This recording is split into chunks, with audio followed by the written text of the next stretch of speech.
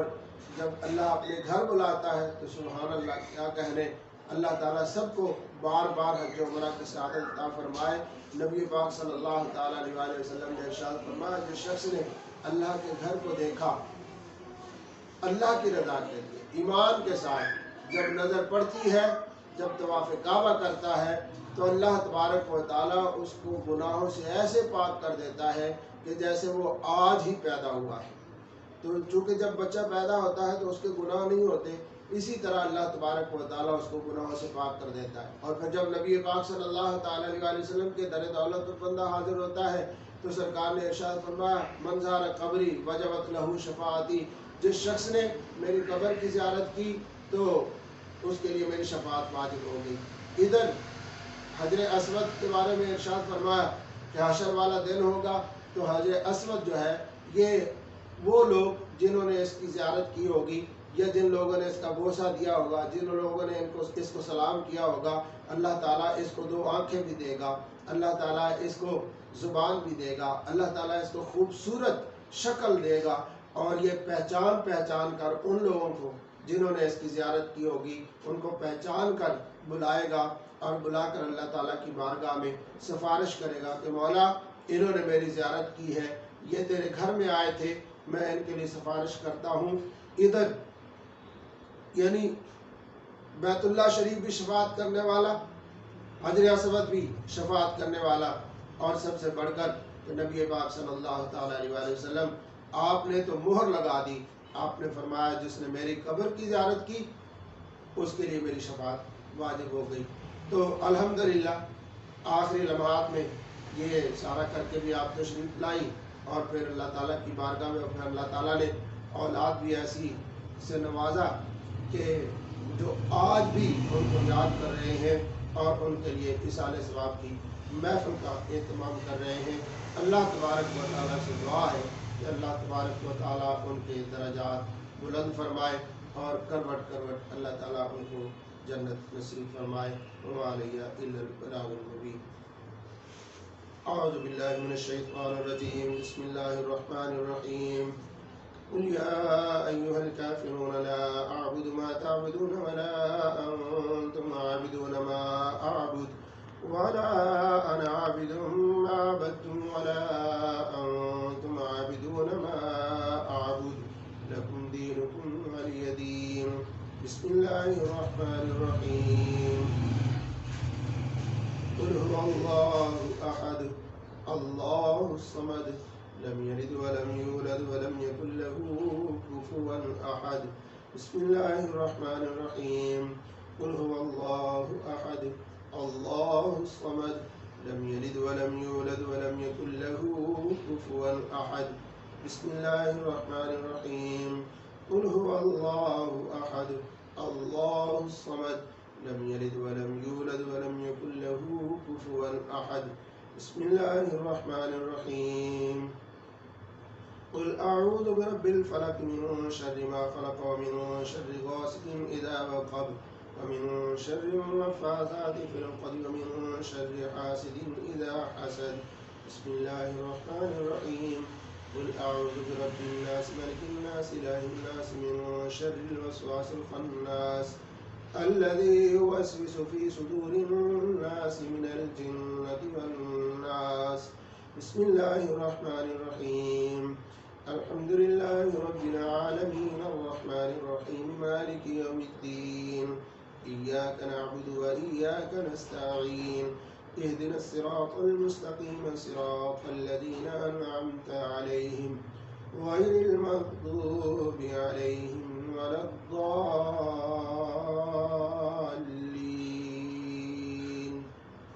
بسم اللہ الرحمن الرحیم۔ الف لام میم ذلك الكتاب لا ريب فيه هدى للمتقين الذين يؤمنون بالغيب يقيمون الصلاة ومما رزقناهم ينفقون والذين يؤمنون بما أنزل إليك وما أنزل من قبلك وبالآخرة هم يوقنون أولئك على هدى من ربهم وأولئك هم المفلحون إن رحمة الله قريب من المحسنين وما أرسلناك إلا رحمة للعالمين ما كان محمد أبا أحد من رجالكم ولكن رسول الله وخاتم النبيين وكان الله بكل شيء عليما إن الله وملائكته يصلون على النبي يا أيها الذين آمنوا صلوا عليه وسلموا تسليما اللهم صل على سيدنا ومولانا محمد وعلى آل سيدنا ومولانا محمد وبارك وسلم سبحان ربك رب العزة عما يصفون وسلام على المرسلين والحمد لله رب العالمين الله أكبر لا إله إلا الله والله أكبر ولله الحمد بسم الله الرحمن الرحيم اللهم صل على سيدنا ومولانا محمد وعلى آل سيدنا ومولانا محمد وصحبه سيدنا ومولانا محمد وبارك وسلم اللهم ربنا آتنا في الدنيا حسنة وفي الآخرة حسنة وقنا عذاب النار وقنا عذاب القبر وقنا عذاب الحشر وقنا حساب الميزان ربنا واعف عنا واغفر لنا وارحمنا